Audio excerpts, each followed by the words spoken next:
नमस्कार दोस्तों, आप सभी का आपके अपने YouTube channel ML good knowledge में स्वागत है। दोस्तों कैसे हो? आई होप कि आप सभी अच्छे होंगे और आपकी परीक्षाओं की तैयारी भी काफ़ी अच्छी चल रही होगी। दोस्तों इस वीडियो में लेकर आए हैं आप सभी के लिए IPC अर्थात भारतीय दंड संहिता 1860 का कंप्लीट वीडियो। इस एक ही वीडियो में एकदम आसान तरीके से आपकी IPC 1860 कंप्लीट हो जाएगी। यह वीडियो उन सभी विद्यार्थियों के लिए काफ़ी महत्वपूर्ण होने वाला है जो APO, ADPO, PCS, JLO, RJS व अन्य जुडिशरी परीक्षाओं की तैयारी कर रहे हैं। साथ में ही यह वीडियो उन विद्यार्थियों के लिए भी काफ़ी महत्वपूर्ण होने वाला है जो LLB, DLL, LLM व बार काउंसिल जैसी परीक्षाओं की तैयारी कर रहे हैं। साथ में दैनिक जीवन में भी ये वीडियो काफ़ी महत्वपूर्ण साबित होने वाला है। इन परीक्षाओं में IPC 1860 से पूछे जाने वाले सभी प्रश्न इस वीडियो से बाहर नहीं होंगे, यानी कि किसी भी परीक्षा में IPC 1860 से कोई भी प्रश्न पूछा जाए वो इस वीडियो से बाहर से नहीं होगा। यह वीडियो आप सभी के लिए इन परीक्षाओं के लिए रामबाण साबित होगा। तो चलते वीडियो स्टार्ट करते हैं बिना किसी देरी के।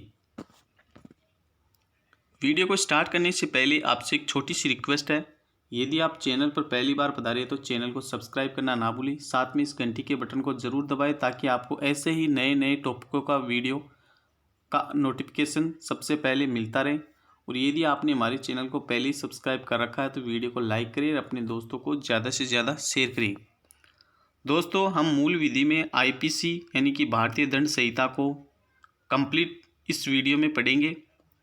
आपके लिए मूल विधि में IPC यानी कि भारतीय दंड संहिता का ये वीडियो लेकर आए हैं। इस एक ही वीडियो में IPC को कंप्लीट किया जाएगा ताकि आपको बार बार किसी अन्य वीडियो को देखने की आवश्यकता न हो। दोस्तों आपको बता दें कि ऑस्टिन ने विधि की परिभाषा इस प्रकार से दी है। ऑस्टिन के अनुसार विधि संप्रभु का समादेश है, यानी ऑस्टिन ने विधि को संप्रभु का समादेश माना है। संप्रभु से तात्पर्य है कि ऐसे राष्ट्र की सरकार जो स्वतः ही निर्णय ले सके, यानी कि स्वतः ही निर्णय ले सके, उसे संप्रभु कहते हैं। समादेश ऐसा आदेश जिसके उल्लंघन पर दंड का प्रावधान है, जैसे चोरी करने पर सजा। तो ऑस्टिन के अनुसार विधि है वो संप्रभु का समादेश है। कानून को कई तरीके से बांटा जा सकता है। कानून के सामान्यतः दो प्रकार होते हैं, साधारण कानून और वैधानिक कानून। सामान्य कानून किसे कहेंगे? यह किसी अधिनियम संशोधन से नहीं बनता है बल्कि जनता हित में कोर्ट द्वारा सीधा ही आदेश दिया जाता है। ऐसे कानून जो किसी अधिनियम या संशोधन से नहीं बनता है बल्कि जनता हित में कोर्ट द्वारा सीधा ही आदेश दिया जाता है, जैसे सिनेमाघरों में राष्ट्रगान बजाना। इसके लिए संसद में कोई कानून नहीं बनाया था बल्कि कोर्ट द्वारा साधारण तरीके से लाया गया था। तो ऐसे कानून होते हैं जो अधिनियम या संशोधन द्वारा नहीं बनते बल्कि जनता हित में कोर्ट द्वारा सीधा ही आदेश दिया जाता है, उन्हें सामान्य कानून कहा जाता है। बात करें वैधानिक कानून। वैधानिक कानून ये कानून किसी अधिनियम संशोधन द्वारा बनाए जाते हैं। इसका बेस्ट एग्जाम्पल है GST बिल। तो आपने देखा कि सामान्य कानून कौन से कानून होते हैं? ऐसे कानून होते हैं जो अधिनियम या संशोधन से नहीं बनते बल्कि जनता हित में कोर्ट द्वारा सीधे ही आदेश दिए जाते हैं। बल्कि वैधानिक कानून होते हैं वे ऐसे कानून होते हैं जो किसी अधिनियम या संशोधन द्वारा बनाए जाते हैं। कानून दो प्रकार के होते हैं, आपराधिक या फौजदारी कानून, नागरिक या दीवानी कानून। अब फौजदारी कानून कौन से कानून होते हैं? कौन से अपराधों को फौजदारी कानून माना जाएगा और कौन से अपराधों को नागरिक या दीवानी लॉ में इंक्लूड किया जाएगा। आपराधिक या फौजदारी कानून, इसमें अपराध से संबंधित कानून होते हैं, जैसे कि लूट, हत्या, हत्या का प्रयास, बुरा व्यवहार। जबकि नागरिक या दीवानी कानून सिविल लॉ में ऐसे कानून नागरिकों के हित में होते हैं, जैसे जमीन से संबंधित विवाद, तलाक, संपत्ति के विवाद आदि असहमति वाले कानून शामिल होते हैं। यानी कि इसमें जो आपराधिक या फौजदारी कानून होते हैं उसमें ऐसे अपराध सम्मिलित होते हैं, ऐसे अपराध सम्मिलित होते हैं जो अपराध होते हैं और उसके लिए दंड का प्रावधान होता है। जबकि नागरिक कानून में किसी प्रकार का कोई दंड नहीं दिया जाता, इसमें क्षतिपूर्ति दी जाती है। ऐसे कानून होते हैं। आपराधिक या फौजदारी कानून आपराधिक या फौजदारी कानून दो प्रकार के हो सकते हैं। सब्सटेंटिव लॉ, जिसका बेस्ट एग्जाम्पल है आईपीसी, यानी कि आईपीसी इंडियन पेनल कोड है 1860 है, वो सब्सटेंटिव लॉ है। भारतीय दंड संहिता 1860 है, ये सब्सटेंटिव लॉ है। सब्सटेंटिव लॉ है अपराध की परिभाषा, इसमें अपराध की परिभाषा दी जाती है, साथ में अपराध की परिभाषा के साथ उसके दंड का प्रावधान भी दिया जाता है। तो सब्सटेंटिव लॉ उसे कहते हैं जिसमें अपराध की परिभाषा दी गई हो और उस अपराध के लिए दंड का भी उल्लेख किया गया हो। अपराध की परिभाषा जैसे कि चोरी, डकैती, लूट आदि अपराधों के संबंध में इसकी परिभाषा दी गई है। चोरी किसे कहेंगे, लूट किसे कहेंगे, डकैती किसे कहेंगे, इसको अलग अलग रूप से परिभाषित किया गया है। चोरी बिना किसी बल के किया गया कार्य, जैसे कि रात में बिना किसी की उपस्थिति में धन निकालना चोरी कहलाएगा। वही बात करें लूट की, तो लूट है वो बलपूर्वक किया गया कार्य लूट है, जैसे कि बैंक में बलपूर्वक लूटना। जबकि डकैती इन्हीं काम को अगर 5 या अधिक व्यक्ति मिलकर करें तो यह डकैती में आएगा। तो इस प्रकार से अपराधों की परिभाषा दी जाती है सब्सटेंटिव लॉ, यानी कि आईपीसी है, इसका बेस्ट एग्जाम्पल है सब्सटेंटिव लॉ है। आईपीसी सब्सटेंटिव लॉ है। आईपीसी में अपराधों की परिभाषा और उसके दंड का प्रावधान दिया गया है। इन सभी का वर्णन किया गया है आईपीसी में। इस प्रकार के अलग अलग अपराधों की परिभाषा दी गई है।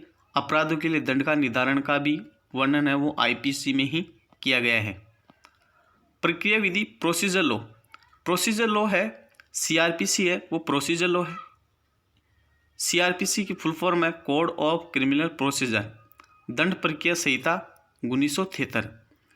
किए गए अपराध के लिए अपराधी को दंडित करने के लिए कोर्ट और पुलिस द्वारा क्या क्या और किस तरह से पहल की जाएगी, ये आपकी सीआरपीसी बताती है।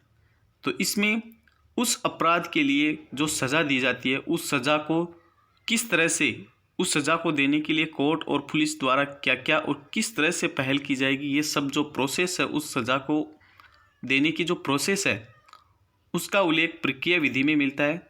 प्रोसीजर लॉ बताता है।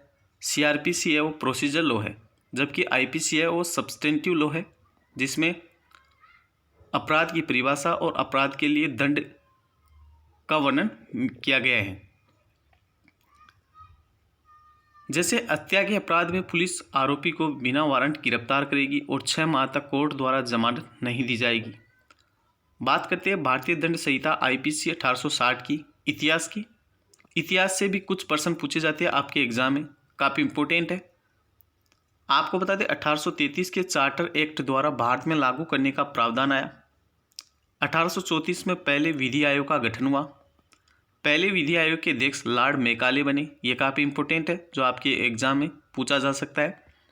इसी आयोग की सिफारिश पर भारतीय दंड संहिता 1860 का निर्माण हुआ। तो प्रथम विधि आयोग की सिफारिश पर ही भारतीय दंड संहिता 1860 का निर्माण हुआ। 6 अक्टूबर 1860 को भारतीय दंड संहिता का निर्माण पूरा हुआ और इसे भारत में लागू करने की मंजूरी मिली। तो 6 अक्टूबर 1860 को भारत में लागू करने की इसको मंजूरी मिली भारतीय दंड संहिता को। 1 जनवरी 1862 को आईपीसी भारत में लागू हुआ, जम्मू एंड कश्मीर को छोड़कर। वर्तमान में ये संपूर्ण भारत में लागू है। आईपीसी में बात करें कुल धाराओं की तो 511 धाराएं हैं जो 23 अध्यायों में बटी हुई है। भारतीय दंड संहिता 1860 विश्व का सबसे बड़ा दंड संविधान है। ये कुछ पॉइंट्स है इसके संबंध में। आपके एग्जाम में एज इट इज ऐसे ही प्रश्न पूछे जाते हैं कि आईपीसी को भारत में कब लागू किया गया, तो 1 जनवरी 1862 में लागू किया गया। आईपीसी में कुल धाराएं कितनी है, तो 511 धाराएं है। आईपीसी कितने अध्यायों में बटा हुआ है, तो 23 अध्यायों में बटा हुआ है। अनुच्छेद व धारा में अंतर। अनुच्छेद किसे कहेंगे और धारा किसे कहेंगे। अनुच्छेद यह प्राथमिक कानून है, जबकि बात करें धारा की तो ये द्वितीय कानून है। ये बेसिक लॉ है, जबकि धारा है ये एक सामान्य लॉ है, ये एक कानून है। अनुच्छेद है ये सर्वोच्च कानून है, जबकि धारा है ये सर्वोच्च कानून नहीं है। धारा है वो प्राथमिक कानून का पालन न करने पर इसमें सजा का प्रावधान होता है। तो इस प्रकार आपने देखा अनुच्छेद और धारा में अंतर। भारतीय दंड प्रक्रिया संहिता CRPC 1973 की बात करें तो अपराध हो जाने के पश्चात अपराधी को सजा दिलाने तक की जो पुलिस व कोर्ट द्वारा जो प्रक्रिया अपनाई जाती है वह प्रक्रिया इसमें अंकित होती है। तो अपराधी को अपराध हो जाने के बाद में पुलिस और कोर्ट द्वारा जो प्रक्रिया अपनाई जाती है सजा दिलाने के लिए, उस प्रक्रिया का उल्लेख है वो भारतीय दंड प्रक्रिया संहिता CRPC 1973 में किया गया है। 1860 में CRPC बिल ब्रिटिश संसद में पास हुआ। भारत में पहली बार 1862 में CRPC बना और 1898 में CRPC को संशोधित किया गया। आज़ादी के बाद सर्वप्रथम 1958 में भारतीय विधि आयोग की 14वीं रिपोर्ट आई। फिर 1967 में भारतीय विधि आयोग की 37वीं रिपोर्ट आई। फिर 1969 में भारतीय विधि आयोग की 41वीं रिपोर्ट आई। 1970 की बात करें तो इसमें संयुक्त बैठक द्वारा दंड प्रक्रिया बिल लाया गया। अंत में बना दंड प्रक्रिया संहिता 1973 जो भारत में 1 अप्रैल 1976 को लागू हुआ। इससे पहले भारत में 1898 CRPC लागू थी।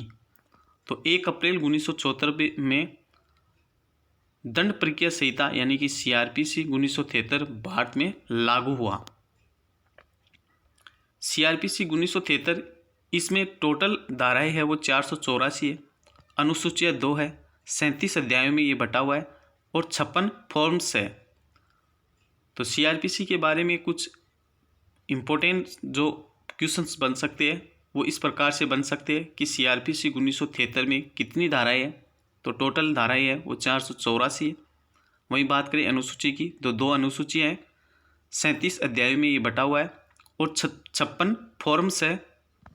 भारतीय दंड संहिता IPC 1860 की अब अध्ययन करते हैं अपन। भारतीय दंड संहिता IPC 1860 का अध्ययन करते हैं।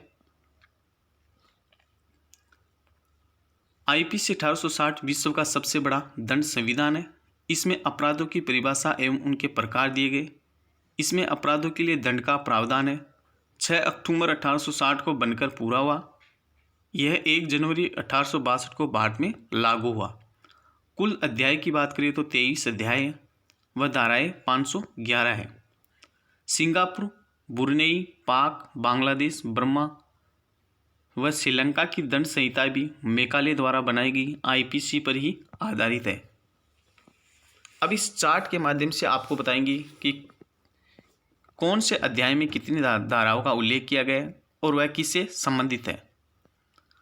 अध्याय नंबर 1 जिसमें 1 से 5 तक की धाराओं का उल्लेख किया गया है, जिसमें उद्देशिका का वर्णन किया गया है। अध्याय नंबर 2 6 से 52 तक की धाराओं का उल्लेख किया गया है, साधारण स्पष्टीकरण से संबंधित है। अध्याय नंबर 3 53 से 75 तक की धाराओं का उल्लेख किया गया है, दंडों के विषय में विस्तृत जानकारी। अध्याय नंबर 4 जो काफ़ी इम्पोर्टेंट है, ये 76 से 106 धाराओं का अध्ययन किया गया है, साधारण अपवाद। चैप्टर नंबर 5 107 से लेकर 120 तक की धाराओं का उल्लेख किया गया है, दुष्प्रेरण, उकसाना। चैप्टर नंबर 5A 120A से लेकर 120B तक की धाराओं का उल्लेख किया गया है। चैप्टर नंबर 5A में आपराधिक षड्यंत्र। चैप्टर नंबर 6 121 से लेकर 130 तक की धाराओं का उल्लेख किया गया है, राज्य के विरुद्ध अपराध। चैप्टर नंबर 7 131 से लेकर 140 तक की धाराओं का उल्लेख किया गया है, तीनों सेनाओं से संबंधित अपराधों के विषय में। चैप्टर नंबर 8 141 से लेकर 160 तक की धाराओं का उल्लेख किया गया है, सार्वजनिक शांति विरुद्ध अपराध। चैप्टर नंबर 9 161 से लेकर 171 तक की धाराओं का उल्लेख चैप्टर नंबर 9 में किया गया है, लोक सेवकों द्वारा या उनसे संबंधित अपराध।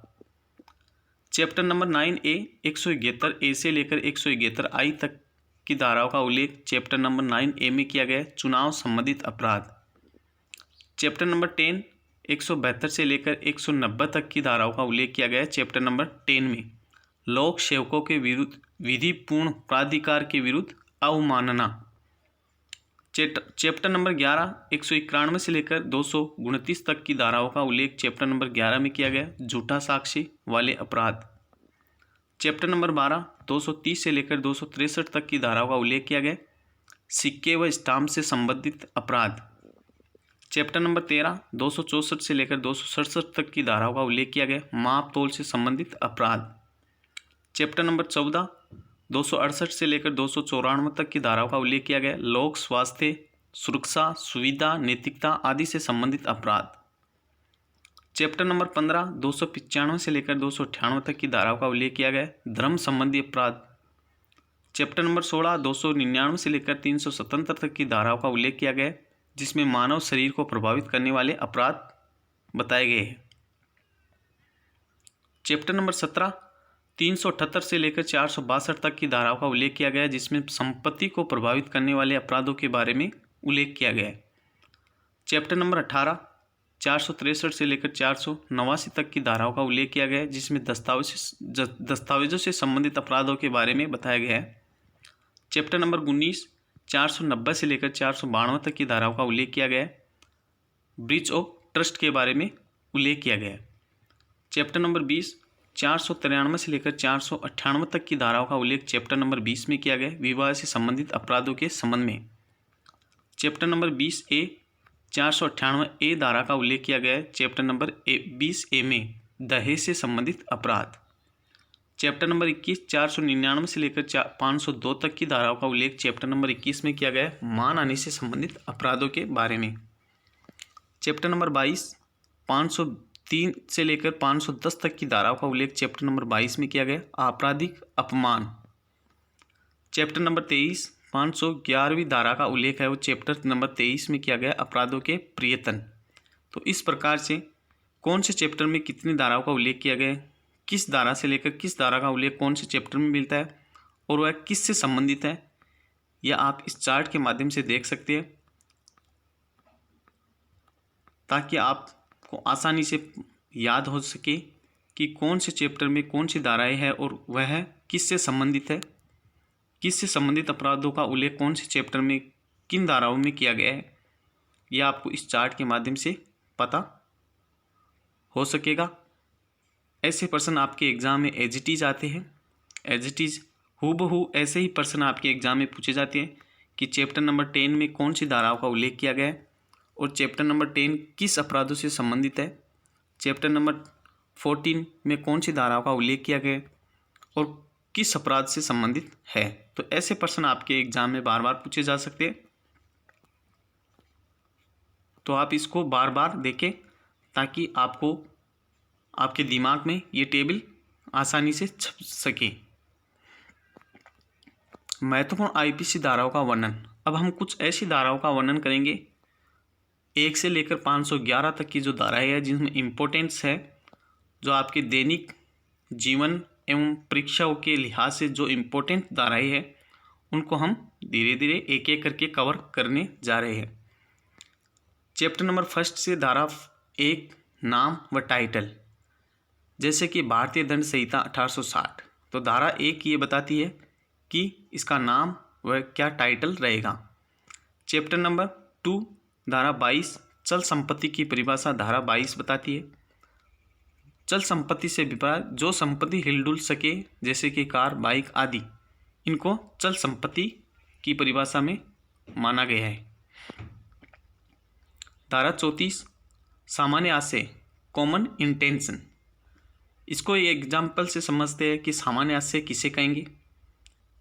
5 लोगों में से 4 लोग किसी घर में डकैती करने गए, एक व्यक्ति बाहर खड़ा होकर खतरे का सूचक हो, तो वे सभी अर्थात 5 लोग डकैती की धाराओं में अपराधी होंगे, क्योंकि उन सभी का आशय एक था। तो कॉमन इंटेंशन से संबंधित अपराध है वो धारा 34 बताती है। चैप्टर नंबर 3 धारा 53 जो काफ़ी इंपॉर्टेंट है। धारा 53 ये कहती है कि आईपीसी में 5 प्रकार के दंडों का उल्लेख है। मृत्युदंड, आजीवन कारावास, कारावास जो साधारण या कठोर 2 तरह के हो सकते हैं, जुर्माना, संपत्ति का सम अपहरण यानी कि कुर्की, ये 5 तरह के अपराध आईपीसी में बताए गए। धारा 53 ये कहती है कि आईपीसी में 5 प्रकार के दंडों का उल्लेख है। धारा 67 जुर्माना न भरने पर सजा का प्रावधान।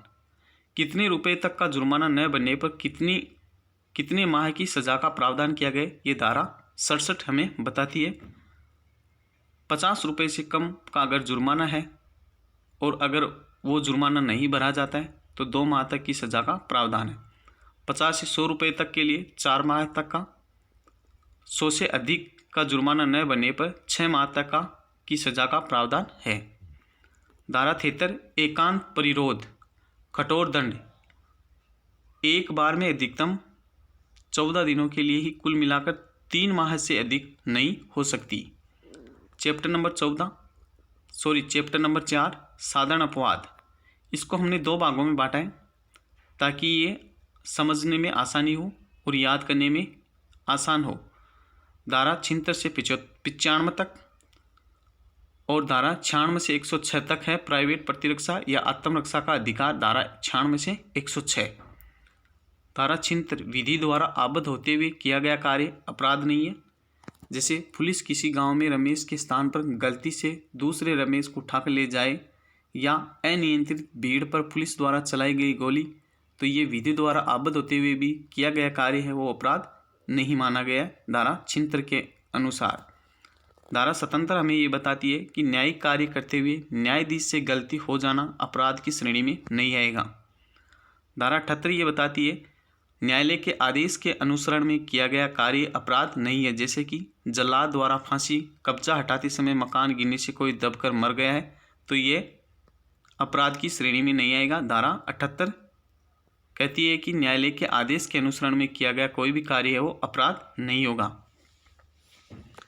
आईपीसी 1860 की धारा 81 आवश्यकता का सिद्धांत, जैसे लगातार खड़े मकानों में आग लग जाए तो एक मकान को तोड़कर बाकी मकानों को बचाना। धारा 82 7 वर्ष से कम के बच्चे द्वारा किया गया कोई भी कृत्य अपराध नहीं है। धारा 83 7 वर्ष से अधिक किंतु 12 वर्ष से कम के बच्चे की अपरिपक्वता के कारण किया गया कृत्य अपराध की श्रेणी में नहीं होगा। प्राइवेट प्रतिरक्षा या आत्मरक्षा का अधिकार, जो धारा 96 से 106 में इसका उल्लेख किया गया है। धारा 96 परिभाषा दी गई है कि आत्मरक्षा या प्रतिरक्षा में किया गया कोई भी कार्य अपराध नहीं है। धारा 97 कहती है कि शरीर संपत्ति की रक्षा में किया गया कार्य अपराध नहीं है। धारा 98 ये कहती है किसी अन्य व्यक्ति की संपत्ति या शरीर की रक्षा करने में किया गया कृत्य अपराध नहीं है। धारा 99 कहती है आत्मरक्षा में किए गए कार्यों को लिमिटेड कर देना। धारा 99 कहती है। धारा 100 आत्मरक्षा में मृत्यु कब कारित कर सकते हैं, ये धारा 100 में उल्लेख किया गया है। जैसे अपनी मृत्यु का भय, रेप की कोशिश, प्रकृति के विरुद्ध अपराध, किडनैप आदि दशाओं में आत्मरक्षा में भी मृत्यु कारित की जा सकती है। धारा 103 संपत्ति रक्षा में मृत्यु कारित कब कर सकते हैं, जैसे कि लूट, गृह भेदन, संपत्ति जलाना आदि दशाओं में संपत्ति रक्षा में भी मृत्यु कारित कर सकते हैं। धारा 103 में उल्लेख किया गया है। Chapter number 5 दुष्प्रेरण। दुष्प्रेरण किसे कहेंगे? किसी अपराध के लिए किसी व्यक्ति को उकसाना, किसी कार्य को गठित करने के लिए षड्यंत्र करना, किसी अवैध कार्य को करने में सहायता करना आदि दुष्प्रेरण होगी। चैप्टर नंबर 5A आपराधिक षड्यंत्र, 2 या 2 से अधिक व्यक्ति शामिल हो उसे आपराधिक षड्यंत्र कहा गया है। आपराधिक षड्यंत्र की जो परिभाषा है वो धारा 120A में दी गई है। वहीं बात करें इसके दंड की तो धारा 120B में इसके दंड का प्रावधान किया गया है। चैप्टर नंबर 6 राजद्रोह, धारा 121 से 130 या राज्य के विरुद्ध अपराध।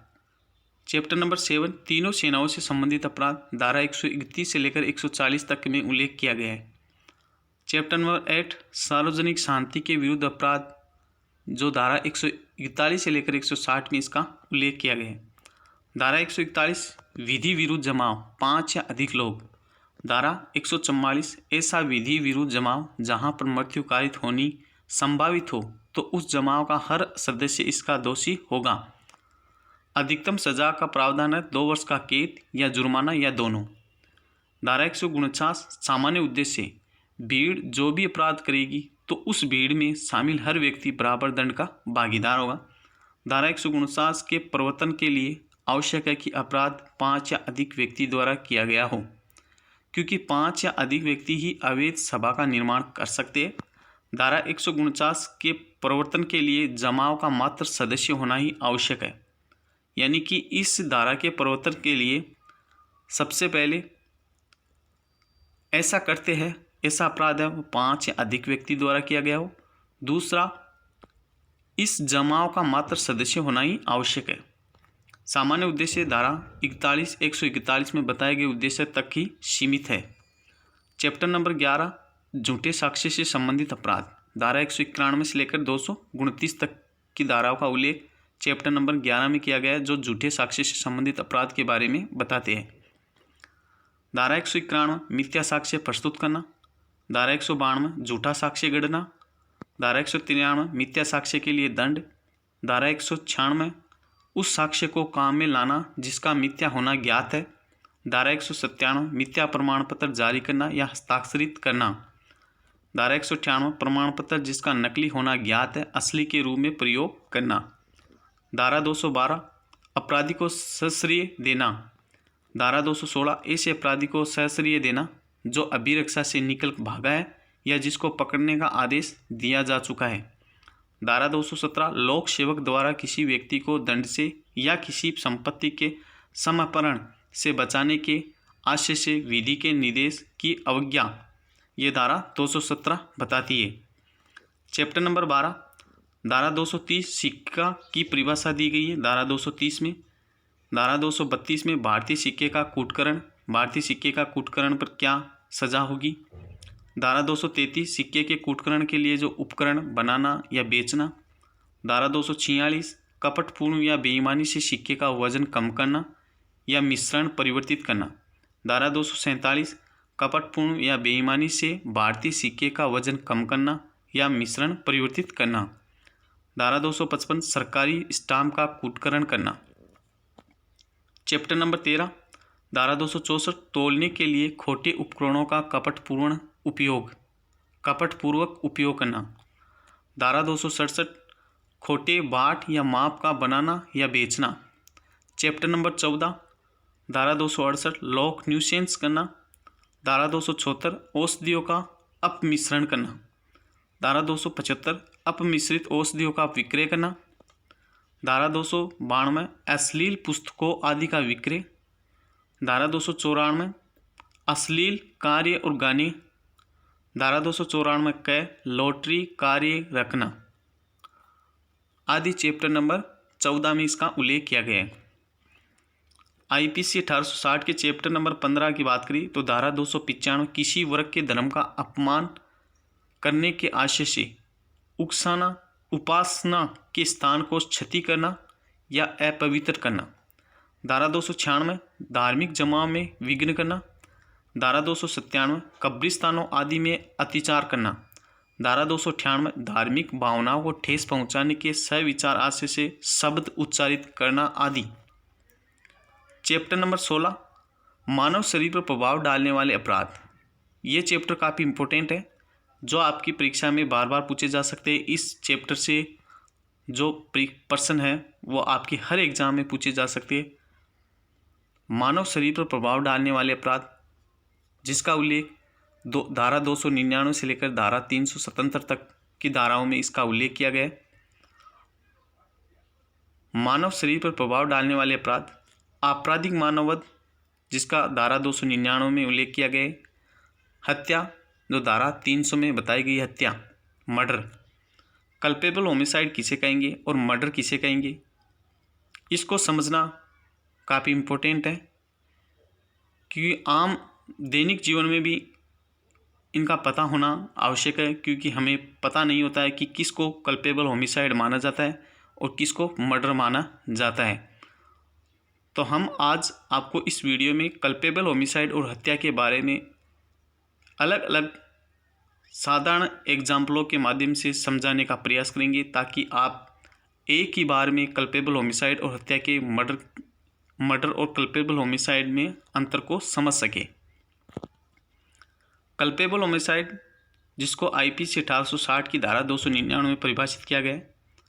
कल्पेबल होमिसाइड कोई भी करते जो intention, likely cause, with knowledge के साथ किया जाता है और उसे मर्डर हो जाता है तो ये कल्पेबल होमिसाइड होगा। वहीं बात करें मर्डर की तो मर्डर में कोई भी करते जो इंटेंशन उससे बॉडली इंजरी हो जाती है, ऑर्डिनरी कॉज ऑफ नेचर है, इमीडिएटली डेंजरस है, चाहे विदाउट इंटेंशन बट नॉलेज के साथ किया गया है और उसे कोई हत्या हो जाती है तो वह मर्डर की परिभाषा में आएगा। एग्जाम्पल है कल्पेबल होमिसाइड के गड्ढे पर लकड़ियाँ डालना, झाड़ी पर गोली चलाना, मुर्गे को मार डालना, ये कल्पेबल होमिसाइड के एग्जाम्पल है। वहीं बात करें मर्डर के एग्जाम्पल इस तरह से है, गोली चलाना, शरीर के ऐसे हिस्से पर प्रहार करना जिससे मृत्यु होना निश्चित है, नंगी तलवार लेकर घोड़े पर भाग रहे हो, एक शांत भीड़ समूह पर तोप चलवाना, यह आदि एग्जाम्पल है वो मर्डर के हैं। इसमें किसी व्यक्ति की मृत्यु कारित की जाती है तो वह मर्डर की परिभाषा में आएगा। बात करें कल्पेबल होमिसाइड के कुछ एक्सेप्शनल यानी कि कुछ अपवाद, अगर इन अपवादों में किया जाता है मर्डर तो वह कल्पेबल होमिसाइड नहीं मानकर उसको मर्डर माना जाएगा। जैसे विकार से या अंग शिथिल, इसे मर्डर की परिभाषा में माना गया है। शारीरिक क्षति, इलाज न मिलना, इसे भी मर्डर माना गया है। कल्पेबल होमिसाइड गर्भ में स्थित शिशु का एक पार्ट बाहर आने पर उसकी मृत्यु करना, इसे कल्पेबल होमिसाइड माना गया है। वहीं बात करें इसके कुछ केसेस की, गणेश दुल्ला का वाद 1879, सांप से कटवाना, आर वर्सेस चतुर्नाथ का वाद 1919, बीच बचाव में पत्नी की पीठ पर लदे बच्चे को लगा, तो इनमें इन वाद में कल्पेबल होमिसाइड माना गया है, करते को कल्पेबल होमिसाइड माना गया है, कल्पेबल होमिसाइड की ही उसको सजा दी गई है। बात करें मृत्यु या मर्डर के कुछ अपवाद है वो इस प्रकार से हैं। निम्न स्थितियों में मौत कारित हुई है किंतु सजा कल्पेबल होमिसाइड की ही दी जाएगी। धारा 300 के कुछ अपवाद है, अगर कोई व्यक्ति, कोई अपराधी या कोई भी व्यक्ति इन 5 अपवादों में किसी व्यक्ति की मृत्यु कारित करता है तो वह मर्डर की परिभाषा में नहीं आएगा, उसे कल्पेबल होमिसाइड मानकर सजा कल्पेबल होमिसाइड की ही दी जाएगी। ये 5 अपवाद है 300 की धारा 300 के 5 अपवाद निम्न प्रकार है। ग्रेव एंड सडन प्रोवोकेशन में किसी की हत्या करना, प्राइवेट डिफेंस का यूज करते हुए किसी व्यक्ति की हत्या करना, death cause by public servant, sudden fight in heat and passion, consent more than 18 years यानी 18 साल से अधिक। इनके अंतर्गत कोई व्यक्ति किसी अन्य व्यक्ति की मृत्यु कारित करता है तो वह आपराधिक मानववध में आता है, न कि मर्डर में। इसके कुछ केसेज हैं। R Bekalu versus state of Hyderabad, झोंपड़ी में आग लगाई गई, नागबातू का मामला जो सर्प से कटवाने की बात करता है। कल्पेबल होमिसाइड किसे माना गया है? ऐसा करते जिसे मृत्यु हो भी सकती है और नहीं भी हो सकती है, यानी कि कोई भी करते किया जाता है उससे मृत्यु होने की का सस्पेंस हो, यानी कि उस करते से मृत्यु हो भी सकती है और नहीं भी हो सकती, तो ऐसा करते कल्पेबल होमिसाइड माना गया है। कल्पेबल होमिसाइड की परिभाषा में आएगा, उसे कल्पेबल होमिसाइड की सज़ा दी जाएगी। जैसे इसका बेस्ट एग्जाम्पल है, इस एग्जाम्पल के माध्यम से और अधिक इसके अर्थ को समझ सकोगे आप। कम गहराई का गड्ढा खोदकर ऊपर पत्ते डाल देना, इसे व्यक्ति की मृत्यु हो भी सकती है और नहीं भी हो सकती। जबकि मर्डर है द एक्ट जहां मृत्यु होगी ही होगी, यानी कि ऐसा करते जिसे मृत्यु होगी ही होगी, उसे मर्डर की परिभाषा में माना गया है, उसे मर्डर माना गया है। मर्डर में probability plus dangerous plus 100% knowledge के साथ वह करते किया जाता है तो वह मर्डर होगा। इसका बेस्ट एग्जांपल है गड्ढा खोदकर उसमें 3 जहरीले सर्प डालकर उस पर पत्ते बिछाना, गिरने पर 100% मौत होगी, तो यह मर्डर की परिभाषा में आएगा। ये काफ़ी इम्पोर्टेंस है, इसको भी आप ध्यान में रखें कि every murder is culpable homicide but every culpable homicide not murder, यानी कि प्रत्येक मर्डर है वो कल्पेबल होमिसाइड होगा, जबकि प्रत्येक कल्पेबल होमिसाइड है वो मर्डर नहीं हो सकता। Test to find act done in culpable homicide और मर्डर। आप कैसे पता करोगे कि यह जो कृत्य किया गया है वो मर्डर है या कल्पेबल होमिसाइड?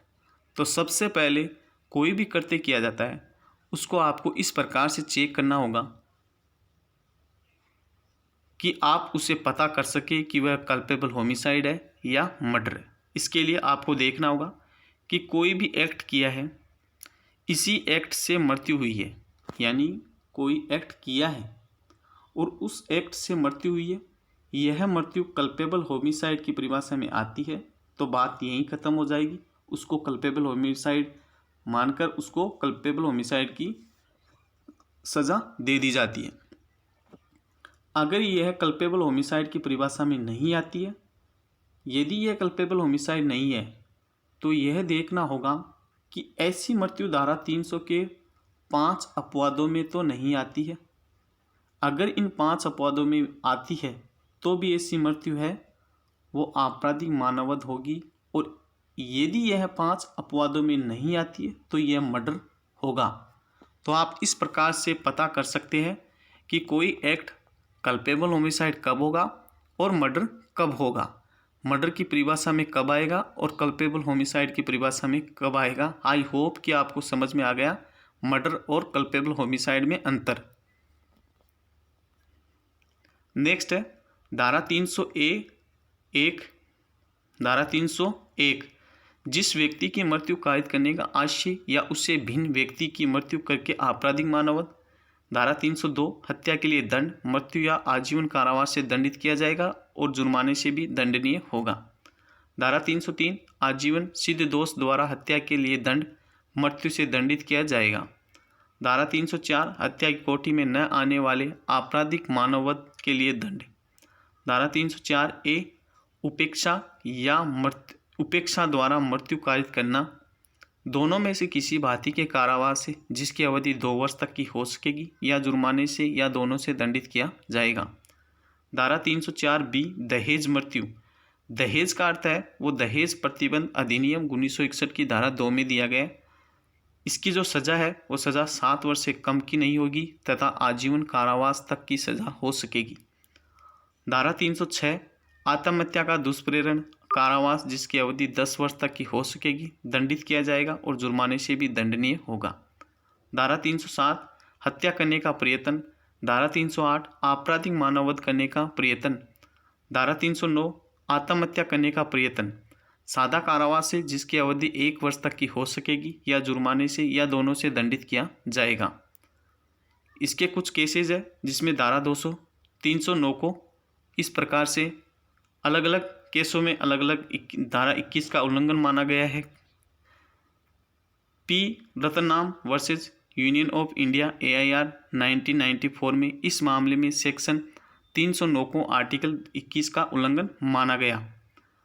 ज्ञान Kaur versus state of Punjab AIR 1996 5 जजों की बेंच ने इसमें कहा कि आप अकेले नहीं मरते बल्कि आपका परिवार रिश्तेदार भी मरते हैं, अतः section 309 is not voidable violation for article 21। यानी कि ज्ञान Kaur versus state of Punjab में 5 जजों की बेंच ने कहा कि आप अकेले नहीं मरते बल्कि आपका परिवार है और रिश्तेदार भी मरते हैं, अतः 309 को धारा 309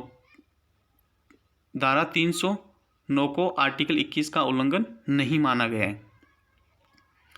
मानव जीवन के विरुद्ध अपराध। मानव जीवन के विरुद्ध होने वाले अपराध 4 प्रकार की कैटेगरी में बांटा है ताकि इसको समझने में आपको आसानी हो और आपको अच्छी तरह याद भी हो सके।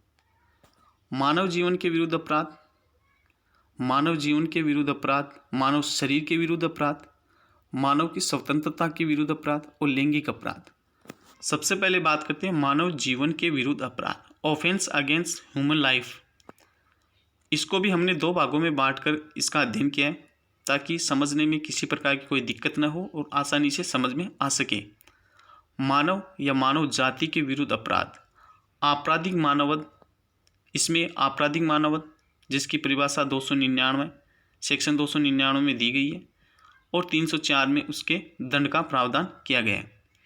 मर्डर हत्या जिसकी परिभाषा सेक्शन 300 में दी गई है और उसकी सज़ा 302 में दी गई है। जीवित व्यक्ति द्वारा हत्या करना, इसकी जो सज़ा है वो 303 में दी गई है। डेथ बाय नेग्लिजेंट एक्ट, उपेक्षापूर्वक कार्य द्वारा मृत्यु कारित करना, धारा 304A में है। डावरी डेथ, दहेज हत्या, सेक्शन 304B में है। दुष्प्रेरण और आत्महत्या का प्रयत्न, धारा 305, 306, 309।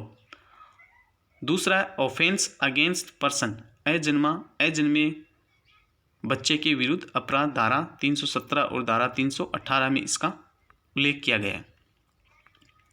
बात करें मानव शरीर के विरुद्ध अपराध, offence against the human body, इसके विरुद्ध जो अपराध है उसको इस प्रकार से बांटा गया है। उपहति व घोर उपहति, जिसको सेक्शन 319 और 348 में उल्लेख किया गया है। एसिड अटैक, जिसका सेक्शन 326A और 326B में उल्लेख किया गया है। Criminal force and assault, section 349 से लेकर 359 तक में इसका उल्लेख किया गया है। वही मानव की स्वतंत्रता के विरुद्ध अपराध, offence against the human liberty, इसमें सैदोष अवरोध एवं सैदोष परिरोध, जो सेक्शन 339 से लेकर 348 तक में इसका उल्लेख किया गया। सैदोष अवरोध, एक दिशा में रोकना उसे सैदोष अवरोध कहेंगे, सभी दिशाओं में रोकना सैदोष परिरोध कहलाता है। अपहरण एवं व्यपहरण, सेक्शन 359 से लेकर 369 तक का उल्लेख किया गया है अपहरण एवं व्यपहरण का। ह्यूमन ट्रैफिकिंग सॉल्वेंसी, जो सेक्शन 370 से लेकर 376 में ह्यूमन ट्रैफिकिंग सॉल्वेंसी का उल्लेख किया गया है। बात करें लैंगिक अपराध, सेक्सुअल ऑफेंस है और हरासमेंट 354 से लेकर 354A एंड 491 एंड 509 में इसका उल्लेख किया गया है। रेप के बारे में, रेप सेक्शन 375 से लेकर 376 तक तक इसमें उल्लेख किया गया है। आप सभी को बता दें केवल महिलाओं के विरुद्ध अपराध, धारा 304B, 313, 314, 316, 354 से लेकर 354D तक, 366, 366B, 376 से लेकर 376E तक, 493, 498A, 509, इन धाराओं में किया गया अपराध है वो केवल महिलाओं के विरुद्ध किया गया अपराध होगा।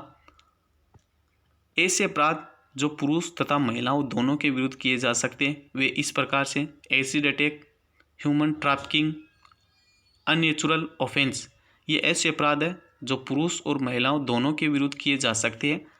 बल्कि इन धाराओं में जो उल्लेख किया गया है, धारा 304B, 313, 314, 316, 354 से लेकर 354D तक, 366 से लेकर 366B तक, 376 से लेकर 376E तक, 493, 498A, 509, ये धाराएं केवल महिलाओं के विरुद्ध अपराध से संबंधित है। तो आई होप कि आपको समझ में आ गया कि मानव शरीर के विरुद्ध जो अपराध है उनको 4 कैटेगरी में बांटा गया है। मानव जीवन के विरुद्ध अपराध, मानव शरीर के विरुद्ध अपराध, मानव की स्वतंत्रता के विरुद्ध अपराध और लैंगिक अपराध। फिर इनको अलग अलग तरीके से आपको समझाया है ताकि आप अच्छी तरह से इसको समझ सके और आपके एक बार में ही ये ऐसे अपराध याद हो जाए। उनकी सेक्शनों को भी आपको बताया गया है कि किस सेक्शन में कौन से अपराध को डिफाइन किया गया है और उसके दंड का प्रावधान कौन से सेक्शन में किया गया है। नेक्स्ट है धारा 310 ठग। जो कोई व्यक्ति इस अधिनियम के पारित होने के पश्चात किसी समय हत्या द्वारा या हत्या सहित लूट या शिशुओं की चोरी करने के प्रयोजन के लिए अन्य या अन्य व्यक्तियों से अभ्यासतः संयुक्त रहता है, ठग कहलाता है। ठग की जो दंड है वो धारा 311 में आजीवन कारावास और जुर्माने से दंडनीय। बात करें धारा 319 उपहति हर्ट। जो कोई व्यक्ति को शारीरिक पीड़ा, रोग या अंग शिथिल कारित करता है वह उपहति कारित करता है कहा जाता है। धारा 320 घोर उपहति ग्रेवियस हर्ट। उपहति का निम्न प्रकार घोर उपहति है। प्राइवेट पार्ट पर चोट पहुंचाने पर, दोनों में से किसी भी नेत्र की दृष्टि का स्थायी विच्छेद, दोनों में से किसी भी कान की श्रवण शक्ति का स्थायी विच्छेद, किसी भी अंग या जोड़ का विच्छेद, किसी भी अंग या जोड़ की शक्तियों का नाश या स्थायी ह्रास, सिर या चेहरे का स्थायी विद्रुरीकरण, अस्थि या दांत का भंग या विसंगान विसंगान कोई उपपत्ति जो जीवन को संकटापन उत्पन्न करती है या जिसके कारण व्यक्ति 20 दिनों तक तीव्र शारीरिक पीड़ा में रहे या अपना मामूली काम भी न कर सके। अगर किसी व्यक्ति को कोई उपपत्ति कारित की जाती है तो उसे घोर उपपत्ति माना गया है, उसे घोर उपपत्ति की परिभाषा में माना गया है। तो घोर उपपत्ति किसे कहेंगे? ये धारा 320 बताती है। आईपीसी 1860 की धारा 320 में घोर उपपत्ति की परिभाषा दी गई है। घोर उपपत्ति का निम्न प्रकार घोर उपपत्ति है, यानी कि ये जो प्रकार दिए गए ये घोर उपपत्ति के ही प्रकार है। नेक्स्ट है धारा 321 स्वेच्छा उपपत्ति कारित करना। धारा 322 स्वेच्छा घोर उपपत्ति कारित करना। धारा 323 में स्वेच्छा उपपत्ति कारित करने के लिए दंड दोनों में से जो किसी भांति का कारावास से जिसकी अवधि 1 वर्ष तक हो सकेगी या जुर्माने से जो 1000 रुपये का हो सकेगा या दोनों से दंडित किया जाएगा। धारा 324 खतरनाक आयुधों या साधनों द्वारा स्वेच्छा उपपत्ति कारित करना। इसके लिए दंड का प्रावधान है 3 वर्ष तक का कारावास या जुर्माने से या दोनों से दंडित। धारा 325 स्वेच्छा घोर उपपत्ति कारित करने के लिए दंड 7 वर्ष तक की हो सकेगी सजा और जुर्माने से भी दंडनीय होगा। धारा 326 खतरनाक आयुधों या साधनों द्वारा स्वेच्छा घोर उपपत्ति कारित करना धारा 326 में उल्लेख किया गया है। वहीं बात करें आईपीसी 1860 की धारा 326 ए अमल आदि का प्रयोग करके स्वेच्छा घोर उपपत्ति कारित करना। कारावास जो 10 वर्ष से कम नहीं होगा किंतु जो आजीवन कारावास तक हो सकेगी और जुर्माने से भी दंडित किया जाएगा। धारा 326 बी स्वेच्छा अमल फेंकना या फेंकने का प्रयत्न करना। धारा 328 अपराध करने के आशय से विष इत्यादि द्वारा उपपत्ति कारित करना 10 वर्ष तक का कारावास और जुर्माने से दंडनीय होगा। सदोष अवरोध और सदोष प्रतिरोध। धारा 339 में सदोष अवरोध को परिभाषित किया गया। ये 2 शब्दों से बना है। सदोष, सदोष का तात्पर्य है दोष के साथ, अवरोध का तात्पर्य है बाधा पहुंचाना। यानी जो कोई व्यक्ति किसी व्यक्ति को स्वेच्छा या बाधा डालता है कि उस व्यक्ति को उस दिशा में जिसमें उस व्यक्ति को जाने का अधिकार है जाने से मना कर दे, वह उस व्यक्ति को सदोष अवरोध करता है। एक उदाहरण के माध्यम से इसको समझते हैं। ए नाम का व्यक्ति है, वो इस टेम्पल में आना चाहता है। बीच में ये रोड है, इस रोड को क्रॉस करके इस टेम्पल में आना चाहता है, इस मंदिर में आना चाहता है। अब उसको बी, सी, डी और ई नाम के व्यक्ति उसको रास्ते में उस दिशा से आने से रोकते हैं, तो वह सदोष अवरोध होगा। यानी कि ए व्यक्ति को मंदिर में जाने से बी, सी, डी रोकते हैं तो वह सदोष अवरोध होगा। धारा 341 सदोष अवरोध। सदोष अवरोध के लिए दंड सादा कारावास से जिसकी अवधि 1 माह तक की हो सकेगी या जुर्माने से जो 500 रुपये तक का हो सकेगा या दोनों से दंडित किया जाएगा। तो सदोष अवरोध के लिए दंड का प्रावधान है वो धारा 341 में किया गया। धारा 340 सदोष प्रतिरोध। सदोष दोष के साथ, प्रतिरोध घेर कर रखना। जो कोई किसी व्यक्ति का इस प्रकार सदोष अवरोध करता है कि उस व्यक्ति को निश्चित परिसीमा से परे जाने से निवारित कर दे, वह उस व्यक्ति का सदोष प्रतिरोध करता है। इस एग्जाम्पल के माध्यम से समझते हैं। ए नाम के व्यक्ति को कुछ समय के लिए 4 दीवारी या अन्य किसी स्थान पर बंद या छुपा कर रखना सदोष प्रतिरोध कहलाएगा। धारा 342 में सदोष प्रतिरोध के लिए दंड का प्रावधान है। दोनों में से किसी की भांति के कारावास से जिसकी अवधि 1 वर्ष तक की हो सकेगी या जुर्माने से जो 1000 रुपये तक हो सकेगा या दोनों से दंडित किया जाएगा। तो धारा 342 में सदोष प्रतिरोध के लिए दंड का प्रावधान किया गया है। धारा 343 3 या अधिक दिनों का सदोष प्रतिरोध। कारावास जिसकी अवधि 2 वर्ष तक की या जुर्माना या दोनों से दंडित किया जाएगा। धारा 344 10 या अधिक दिनों के लिए सदोष प्रतिरोध। कारावास जिसकी अवधि 3 वर्ष या जुर्माना या दोनों। धारा 346 गुप्त स्थान में सदोष प्रतिरोध 2 वर्ष तक का कारावास। आपराधिक बल और हमला। आपराधिक बल, बल किसे कहेंगे? जिसको परिभाषित किया गया है धारा 349 में। बल जो कोई व्यक्ति किसी अन्य व्यक्ति पर बल प्रयोग करता है यदि वह उस अन्य व्यक्ति में गति परिवर्तन या गतिहीनता कारित कर देता है। यदि वह किसी पदार्थ में ऐसी गति परिवर्तित या गतिहीनता कारित कर देता है जिससे उस पदार्थ का स्पर्श उस अन्य व्यक्ति के शरीर के किसी भाग से या किसी ऐसी चीज़ से जिसे वह अन्य व्यक्ति पहने हुए हो या ले जा रहे हो, या किसी ऐसी चीज़ से जो इस प्रकार स्थित है कि सहस्पर्श से उस अन्य व्यक्ति की संवेदना पर प्रभाव पड़ता है जाता है। उपरोक्त को करने के लिए कोई व्यक्ति इन 3 तरीकों से किसी एक द्वारा कार्य करता है। जो उपरोक्त जो तरीके बताए गए हैं उनमें उनको करने के लिए निम्न तरीकों में से किसी एक तरीके का प्रयोग करता है। पहला, अपनी निजी शारीरिक शक्ति द्वारा। दूसरा, किसी पदार्थ का प्रयोग करके। तीसरा, किसी जीव जंतु को उत्प्रेरित करके ये कार्य करते हैं तो वह बल कहलाएगा। तो बल को आईपीसी 1860 की धारा 349 में परिभाषित किया गया है।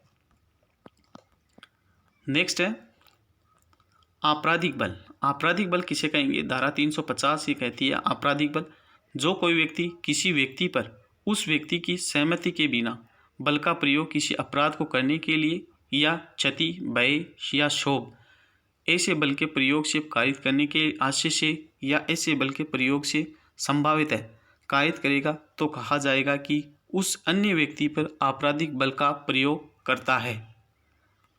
धारा 351 हमला।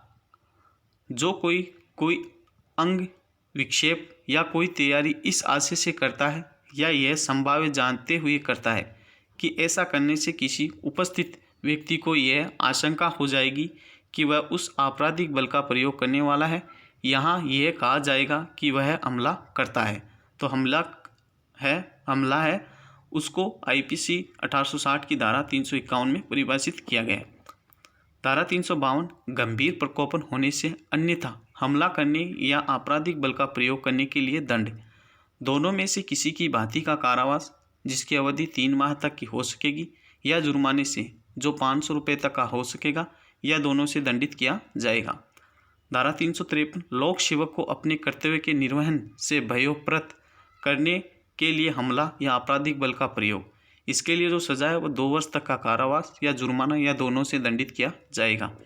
नेक्स्ट है धारा 354 स्त्री की लज्जा भंग करने के आशय से उस पर हमला या आपराधिक बल का प्रयोग करना। धारा 354 लैंगिक उत्पीड़न और लैंगिक उत्पीड़न के लिए दंड। धारा 354 विवस्त्र करने के आशय से स्त्री पर हमला या आपराधिक बल का प्रयोग करना। ये धारा 354 कहती है। धारा 354 दृश्य रहितता या स्त्रियों का वीडियो शूट करना मॉल, बाजार, दुकानों या सार्वजनिक स्थानों पर। धारा 354 पीछा करना। धारा 356 किसी व्यक्ति द्वारा ले जाई जाने वाली संपत्ति की चोरी के प्रयत्नों में हमला या आपराधिक बल का प्रयोग। इसके लिए जो सजा का प्रावधान है वो 2 वर्ष का कारावास या जुर्माना या दोनों। धारा 357 किसी व्यक्ति का सदोष प्रतिरोध करने के प्रयत्नों में हमला या आपराधिक बल का प्रयोग। यौन अपराध सेक्सुअल ऑफेंस। धारा 375 में बलात्संग को परिभाषित किया गया। बलात्संग किसे कहेंगे? यदि कोई पुरुष क स्त्री की इच्छा के विरुद्ध ख स्त्री की सहमति के बिना ग स्त्री की सहमति से जो उसने अपने हितबद्ध की मृत्यु या उपाधि के भय में डालकर अभिप्राप्त की गई है। ग स्त्री की सहमति से जिसमें वह पुरुष यह जानता है कि वह उसका पति नहीं है और उसने सहमति इस कारण दी है कि वह विश्वास करती है कि ऐसा अन्य पुरुष जिसे वह विधि पूर्वक विवाहित है या विवाहित होने का विश्वास करती है। अड़ उस स्त्री की सहमति से जब ऐसी सहमति देते समय वह विकर्चितता के कारण दी हो। च उस स्त्री के सहमति से या सहमति के बिना जब वह 18 वर्ष की आयु से कम की हो। 6 जब वह स्त्री सहमति सूचित करने में असमर्थ है, संभोग करता है, तो यह कहा जाता है कि उस व्यक्ति ने बलात्संग यानी रेप बलात्कार का अपराध किया है। तो कोई व्यक्ति अगर ये कार्य करता है और करके अगर कोई संभोग करता है तो वह कहा जाएगा कि उस व्यक्ति ने बलात्संग या रेप या बलात्कार का अपराध किया है। किसी पुरुष का अपनी स्वयं की पत्नी के साथ यदि पत्नी 15 वर्ष से कम आयु की न हो बलात्संग नहीं होगा। धारा 376 ये कहती है बलात्संग के लिए दंड। साधारण दशाओं में कारावास जिसकी अवधि 7 वर्ष से कम नहीं होगी किंतु जो आजीवन कारावास तक की हो सकेगी, या जुर्माना। विशेष परिस्थितियों में कठोर कारावास जिसकी अवधि 10 वर्ष से कम नहीं हो सकेगी किंतु जो आजीवन कारावास से तक की हो सकेगी और जुर्माने से भी दंडनीय होगा। धारा 376 क, पीड़ित की मृत्यु या लगातार विकर्षितशीलता की दशा में दंड 20 वर्ष से लेकर आजीवन कारावास तक का यह मृत्युदंड से दंडित किया जाएगा। धारा 376 ख, सामूहिक बलात्कार या बलात्संग, गैंगरेप। धारा 377 प्रकृति विरुद्ध अपराध, आजीवन कारावास जिसकी अवधि 10 वर्ष तक हो सकेगी या जुर्माने से भी दंडनीय होगा।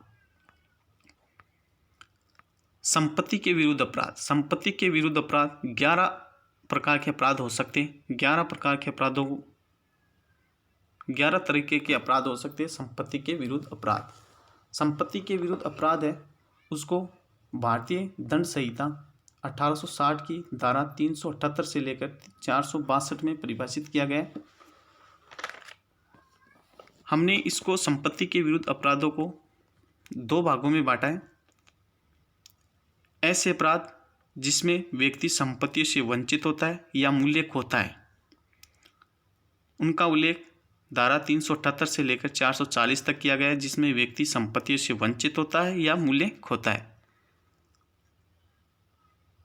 दूसरे भाग में हमने रखा है यहाँ व्यक्ति संपत्ति के अधिकारों से वंचित या उनको खोता है। तो इसमें व्यक्ति संपत्ति से वंचित होता है या मूल्य खोता है, इसको हमने 2 भागों में बांटा है। यहाँ संपत्ति बेईमानी से ले ली जाती है, यानी कि इन दशाओं में संपत्ति है वो बेईमानी से ले ली जाती है, जिसका उल्लेख आईपीसी 1860 की धारा 378 से लेकर 420 में किया गया है। यहाँ संपत्ति को बिगाड़ दिया जाता है या उसका मूल्य कम कर दिया जाता है। संपत्ति बेईमानी से ले ली जाती है, इसको भी हमने 2 भागों में बांटा है। पूर्ववर्ती दुराशय जिसका उल्लेख 378 से लेकर 402, 415 से लेकर 420 में किया गया है। पश्चातवर्ती दुराशय यानी कि पश्चातवर्ती बेईमानी। अब पूर्ववर्ती दुराशय में विदाउट कंसेंट, बिना सहमति के संपत्ति बिना दुराशय के आती है, अर्थात संपत्ति का कब्जा प्राप्त करने से पूर्व मन में दुराशय था, अर्थात दुराशय से प्राप्त किया गया। थेफ्ट 378 से लेकर 382 तक उल्लेख किया गया थेफ्ट। थॉमसन का मामला इसमें आता है। विदाउट पोल्यूटेड कंसेंट, उसकी सहमति से संपत्ति प्राप्त करना। सहमति 2 तरह की से ली जा सकती है, बाय फेयर डरा धमकाकर और बाय फ्रॉड। व्यक्ति को भय में लेकर सहमति ली गई है तो या तो एक्सटॉर्शन होगा या रॉबरी होगी या डकैती। एक्सटॉर्शन है वो 383 से लेकर 389 में उल्लेख किया गया। वही बात करें रॉबरी डकैती की तो 390 से लेकर 402 में इसका उल्लेख किया गया है। और यदि सहमति व्यक्ति को धोखे में लेकर सहमति ली गई है तो वह छल कहलाएगी, जिसका उल्लेख है वो 415 से लेकर 420 में किया गया है। बात करें पश्चातवर्ती बेईमानी। पश्चातवर्ती बेईमानी में आपराधिक पुण्य दुर्विनियोग आता है, जिसका उल्लेख 403 से लेकर 440 में किया गया है। When property comes in possession otherwise then trust, संपत्ति बिना दुराशय से प्राप्त होती है, अर्थात संपत्ति का कब्जा प्राप्त करने से पहले मन में किसी प्रकार का दुराशय नहीं था, फिर दुराशय आया। इसका जो केस है वो है मोहम्मद रजा हुसैन का मामला है।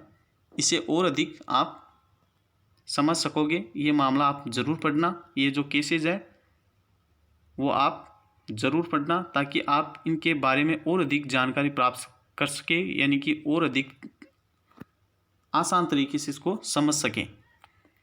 संपत्ति का कब्जा बिना दुराशय के प्राप्त करता है तो वह आपराधिक दुर्विनियोग या ब्रीच ऑफ ट्रस्ट होगा। ब्रीच ऑफ ट्रस्ट का उल्लेख है वो धारा 405 से लेकर 409 में किया गया है।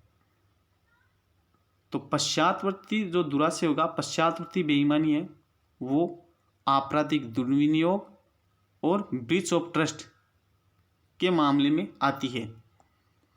बात करें, यहाँ व्यक्ति संपत्ति के अधिकारों से वंचित या उनको खोता है। तो आपराधिक अत्याचार में व्यक्ति क्या होता है, संपत्ति के अधिकार से वंचित या उनको खो देता है। आपराधिक अत्याचार है वो 441 से लेकर 462 तक की धाराओं में इसका उल्लेख किया गया। तो आई होप कि आपने देखा संपत्ति के विरुद्ध अपराध, इनको 11 प्रकार के अपराध हैं। इनको हमने इस तरह से बांटा है, इनको 2 भागों में बांटा है।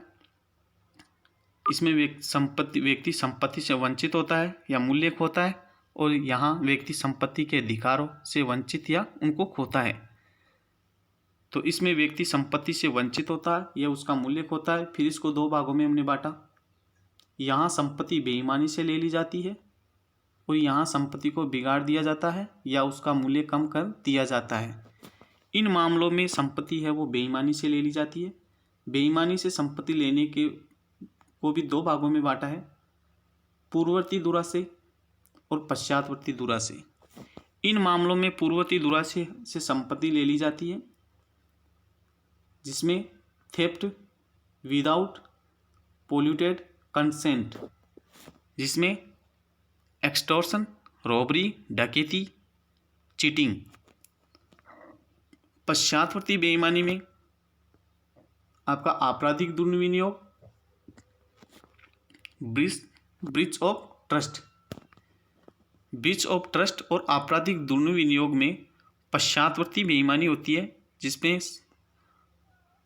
संपत्ति बेईमानी से ले ली जाती है, लेकिन पश्चातवर्ती दुराशय, इसमें संपत्ति बिना दुराशय से प्राप्त होती है, अर्थात संपत्ति का कब्जा प्राप्त करने से पहले मन में किसी प्रकार का कोई भी दुराशय नहीं था। दूसरा हमने बांटा, यहाँ संपत्ति को बिगाड़ दिया जाता है या उसका मूल्य कम कर दिया जाता है। रिश्ती में संपत्ति को क्या किया जाता है, उसका मूल्य या तो बिगाड़ दिया जाता है या उसको कम कर दिया जाता है। इसका जो अध्ययन है वो IPC 1860 की धारा 425 से लेकर 440 में किया गया है। वही बात करें, यहाँ व्यक्ति संपत्ति के अधिकारों से वंचित होता है या उनको खो देता है। तो आपराधिक अत्याचार में व्यक्ति है वो संपत्ति से वंचित होता है, उसके अधिकारों से वंचित होता है या उनको खो देता है, जिसका उल्लेख है वो IPC 1860 की धारा 441 से लेकर 462 में किया गया है। तो आई होप कि आपको अच्छी तरह से समझ में आ गया है। इसको आप एक बार पुनः देखें वीडियो, ताकि आपको और अधिक समझ में आ जाए। अगर आप इस वीडियो को देखने के बाद किसी भी कॉम्पिटिटिव एग्ज़ाम की तैयारी कर रहे हो और ये वीडियो देख कर जाओगे, तो आप IPC से पूछे जाने वाले जो प्रश्न है, भारतीय दंड संहिता 1860 से पूछे जाने वाले प्रश्न है, वो आपका एक भी गलत नहीं होगा। एक्सटॉर्शन, इसमें धमकी का प्रयोग किया जाता है। एक्सटॉर्शन में क्या होता है, धमकी का प्रयोग किया जाता है। धारा 410 से 414, स्टोलन प्रॉपर्टी, चुराई हुई संपत्ति। चुराई हुई संपत्ति चोरी, उद्यापन, लूट, डकैती, आपराधिक न्यासभंग, आपराधिक दुर्विनियोग में से किसी भी अपराध से संपत्ति पाई जाती है तो उसे चुराई हुई संपत्ति कहा जाता है। यानी कि अगर कोई संपत्ति चोरी, उद्यापन, लूट, डकैती, आपराधिक न्यासभंग, आपराधिक दुर्विनियोग में से किसी भी अपराध से संपत्ति पाई जाती है तो उसे चुराई हुई संपत्ति कहा जाता है, stolen bye property.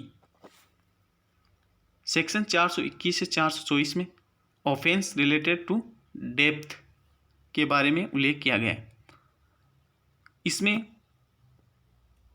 Miss appropriation, breach of trust, extortion, cheating, stolen property, offence related to depth, उपरोक्त अपराधों में प्राइवेट प्रतिरक्षा का अधिकार नहीं होता है। ये काफ़ी इंपॉर्टेंट है कि कौन से ऐसे अपराध है जिनमें प्राइवेट प्रतिरक्षा का अधिकार नहीं होता है।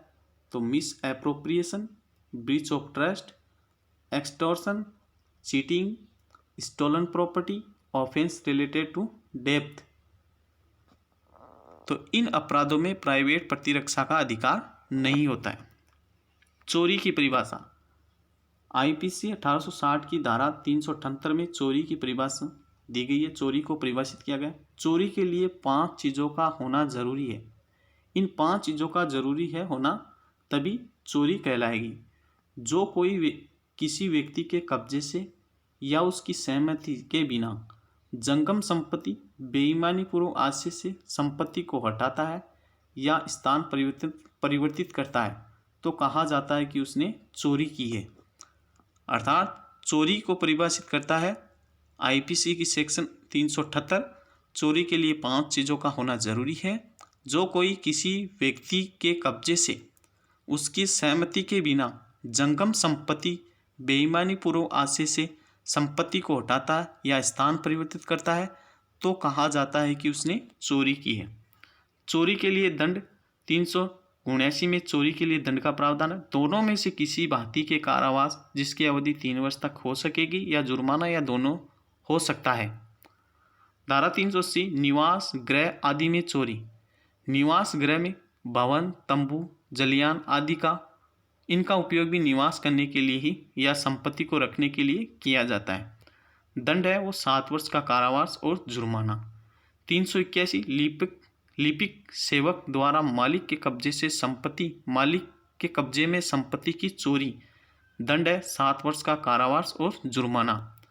धारा 382 चोरी करने के लिए मृत्यु, उपैती या अवरोध कारित करने की तैयारी के साथ चोरी।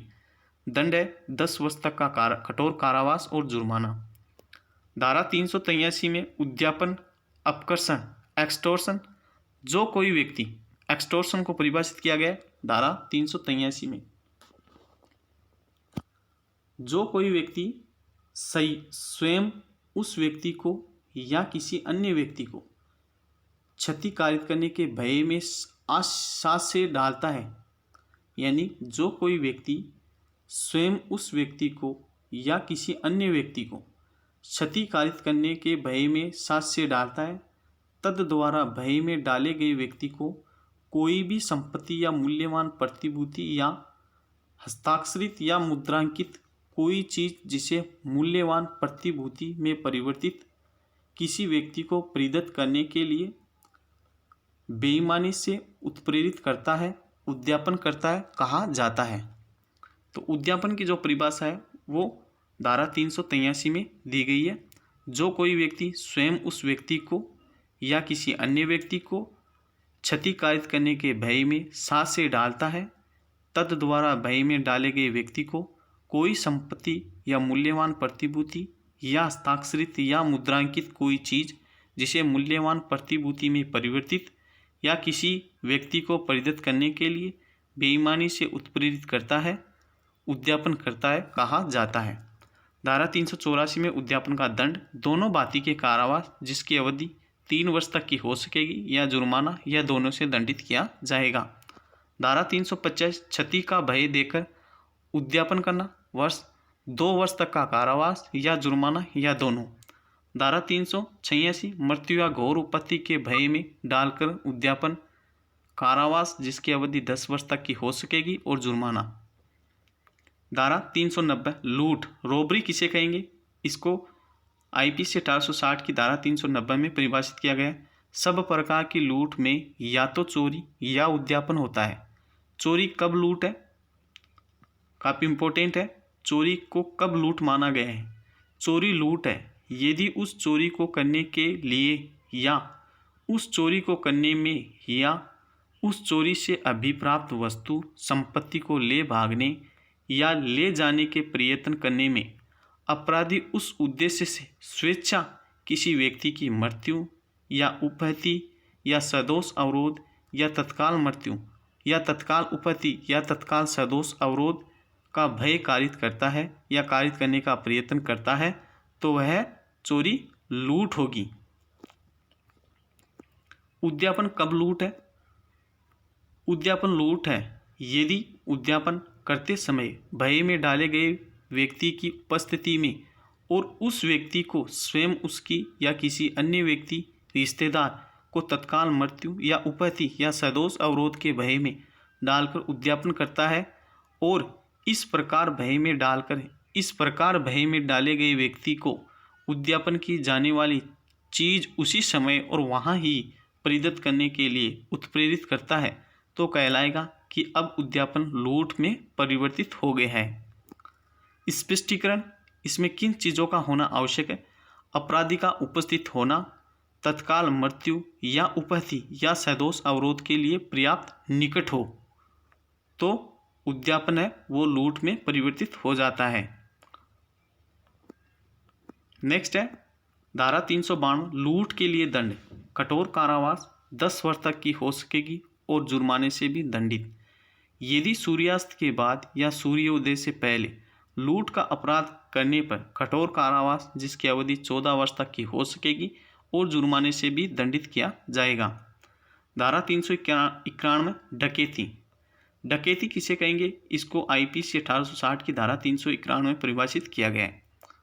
जब 5 या अधिक व्यक्ति संयुक्त होकर लूट करते हैं या लूट करने का प्रयत्न करते हैं या जहाँ की वे व्यक्ति जो संयुक्त होकर लूट करते हैं या लूट करने का प्रयत्न करते हैं और वे व्यक्ति जो उपस्थित है और ऐसे लूट के किए जाने या ऐसे प्रयत्न करते हैं, कुल मिलाकर 5 या अधिक है, तब हर व्यक्ति जो इस प्रकार लूट करता है या उसका प्रयत्न करता है या उसमें मदद करता है, कहा जाता है कि वह डकैती करता है। डकैती के लिए 5 या अधिक व्यक्ति धमकाकर, डराकर, भय से लूट करते हैं तो वह डकैती होगी।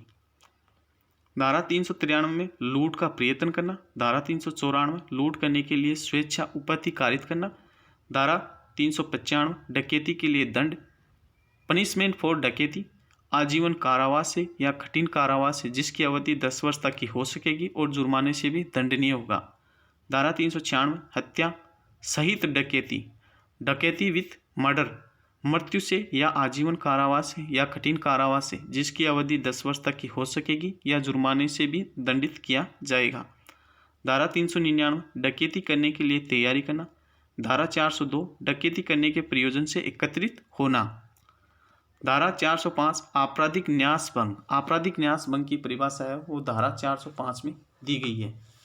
आपराधिक न्यास भंग जो कोई संपत्ति या संपत्ति पर कोई भी कब्जा किसी प्रकार अपने को न्यस्त किए जाने पर उस संपत्ति का बेईमानी से दुर्विनियोग कर लेता है या उसे अपने उपयोग में संपरिवर्तित कर दे लेता है या जिस प्रकार ऐसा न्यास निर्वहन किया जाता है उसको विहित करने वाली विधि के किसी निर्देश का या ऐसे न्याय के निर्वहन के बारे में उसके द्वारा की गई किसी अभिव्यक्ति या विवक्षित या वेद संविदा का अतिक्रमण करके बेईमानी से उस संपत्ति का उपयोग या व्यय करता है, जानबूझकर किसी अन्य व्यक्ति को ऐसा करना सहन करता है, वह आपराधिक न्यास भंग कहलाता है।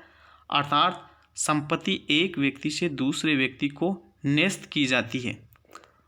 तो आपराधिक न्यास भंग की परिभाषा है वो 405 में दी गई है, धारा 405 में।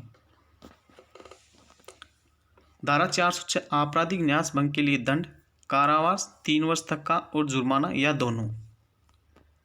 धारा 410 चुराई हुई संपत्ति प्राप्त करने के विषय में। चुराई हुई संपत्ति स्टोलन प्रॉपर्टी, यदि कोई वस्तु चोरी से, उद्यापन से, लूट से, संपत्ति के दुर्विनियोग से या संपत्ति के बेईमानी से संपरिवर्तित करके प्राप्त की गई हो, स्टोलन प्रॉपर्टी कहलाएगी।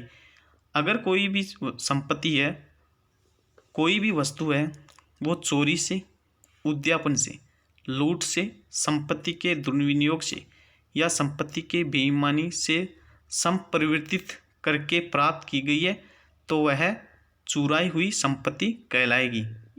के धारा 410 में इसकी परिभाषा दी गई है। धारा 411 चुराई हुई संपत्ति को बेईमानी से प्राप्त करना। दंड है इसके लिए 3 वर्ष तक का कारावास और जुर्माना या दोनों।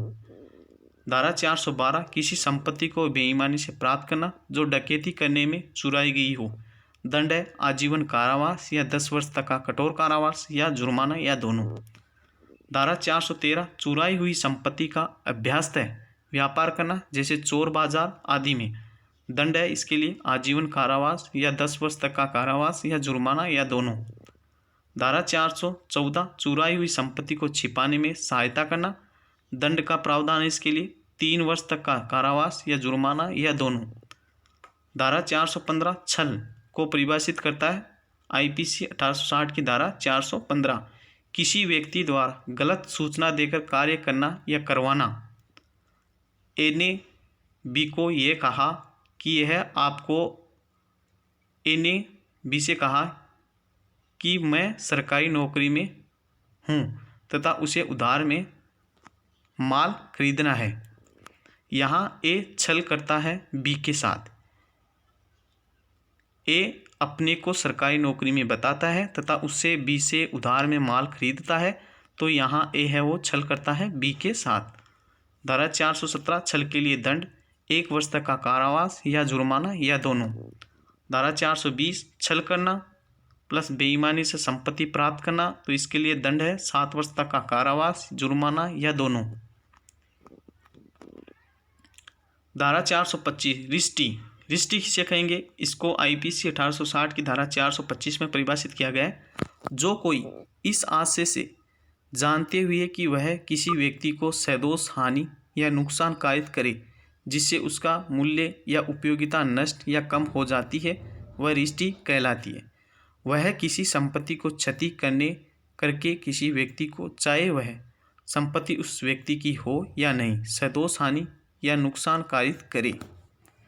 किसी संपत्ति को नष्ट करना या उसमें कोई परिवर्तित करना या उसकी परिस्थिति बदलना, यह रिश्ती के अपराध का एक आवश्यक एवं महत्वपूर्ण तत्व है।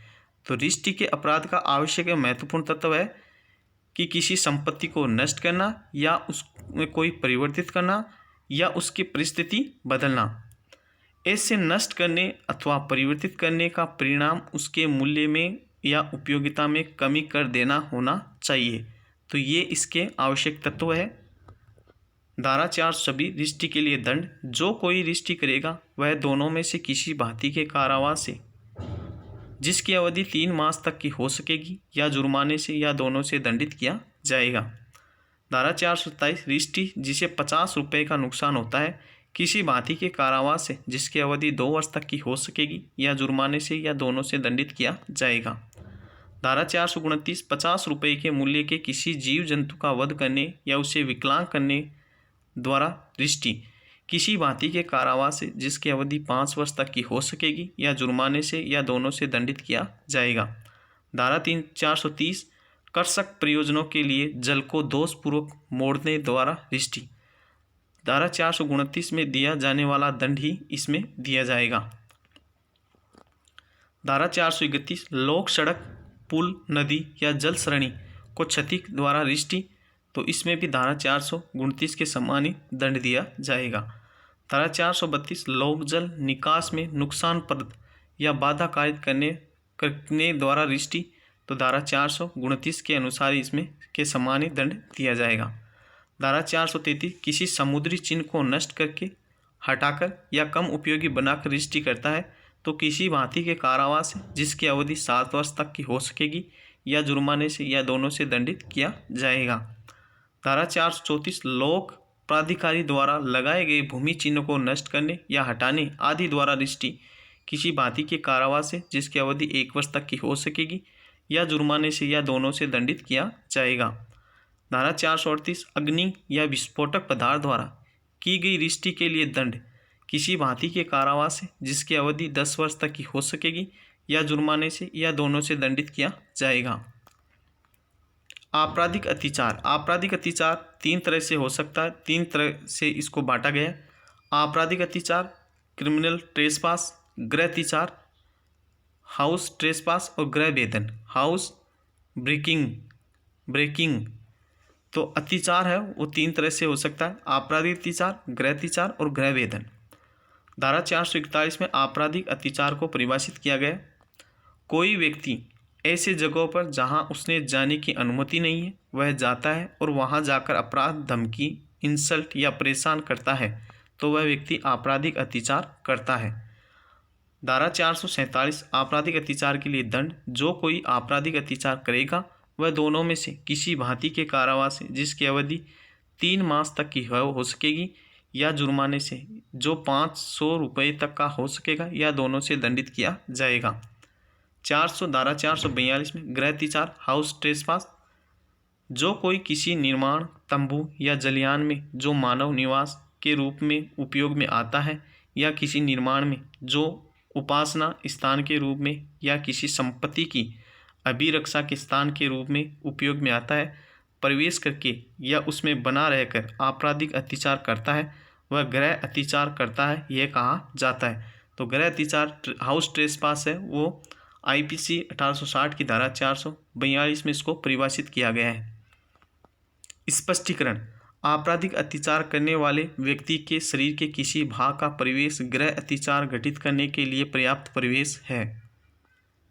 धारा 494 पति या पत्नी के जीवन काल में पुनः विवाह करना, जो कोई पति या पत्नी के जीवित होते हुए किसी ऐसी दशा में विवाह करेगा जिसमें ऐसा विवाह इस कारण शून्य है कि वह ऐसे पति या पत्नी के जीवन काल में होता है, वह दोनों में से किसी भांति के कारावास से जिसकी अवधि 7 वर्ष तक की हो सकेगी दंडित किया जाएगा और जुर्माने से भी दंडनीय होगा। तो धारा 494 ये कहती है कि पति या पत्नी के जीवन काल में पुनः विवाह करना। धारा 497 जार क्रम, दंड किसी भांति के कारावास जिसकी अवधि 5 वर्ष तक की हो सकेगी या जुर्माने से या दोनों से दंडित किया जाएगा। ऐसे मामले में पत्नी दुष्प्रेरक के रूप में दंडनीय नहीं होगी। धारा 498 विवाहित स्त्री को आपराधिक आशय से फुसलाकर ले जाना या ले जाने का प्रयत्न करना या विरोध करना, निरुद्ध रखना, ये धारा 498 कहती है। धारा 446 रात्रो गृह भेदन, जो कोई सूर्यास्त के पश्चात और सूर्योदय से पूर्व गृह भेदन करता है तो वह रात्रो गृह भेदन करता है, यह कहा जाता है। धारा 456 रात्रो प्रच्छन्न गृह अत्याचार या रात्रो गृह भेदन के लिए दंड, जो कोई रात्रो प्रच्छन्न गृह अत्याचार या रात्रो गृह भेदन करेगा वह दोनों में से किसी भांति के कारावास से जिसकी अवधि 3 वर्ष तक की हो सकेगी दंडित किया जाएगा और जुर्माने से भी दंडनीय होगा। धारा 499 मानहानि, धारा 500 मानहानि के लिए दंड, जो कोई किसी अन्य व्यक्ति की मानहानि करेगा वह सादा कारावास से जिसकी अवधि 2 वर्ष तक की हो सकेगी या जुर्माने से या दोनों से दंडित किया जाएगा। धारा 511 आजीवन कारावास या अन्य कारावास से दंडनीय अपराधों को करने के प्रयत्न करने के लिए दंड, उस अपराध के लिए उपबंधित किसी भांति के कारावास से उस अवधि के लिए जो यथास्थिति आजीवन कारावास से आधे तक की या उस अपराध के लिए उपबंधित दीर्घतम अवधि के आधे तक की हो सकेगी या ऐसे जुर्माने से जो उस अपराध के लिए उपबंधित है या दोनों से दंडित किया जाएगा। दृष्टांत है इसका, क एक ही जेब में हाथ डालकर एक ही जेब से चुराने का प्रयत्न करता है, एक ही जेब में कुछ न होने के परिणाम स्वरूप क अपने प्रयत्न में असफल रहता है, क इस धारा के अधीन दोषी है। तो दोस्तों आई होप कि आपकी जो आईपीसी है 1860 है वो हमने कंप्लीट एक ही वीडियो में आपके लिए कंप्लीट कर दी है। दोस्तों आप किसी भी एग्ज़ाम की तैयारी कर रहे हो, आपके लिए ये वीडियो काफ़ी महत्वपूर्ण साबित होगा। चाहे आप APO, ADPO, PCS, JLO, RJS व अन्य जुडिशरी परीक्षाओं की तैयारी कर रहे हो, साथ में आप दैनिक जीवन में भी ये आईपीसी है, भारतीय दंड संहिता 1860 है, वो दैनिक जीवन में भी काफ़ी इम्पोर्टेंट है। तो दोस्तों आई होप कि वीडियो आपको अच्छा लगा। वीडियो अच्छा लगा तो वीडियो को लाइक करें और अपने दोस्तों को ज़्यादा से ज़्यादा शेयर करें।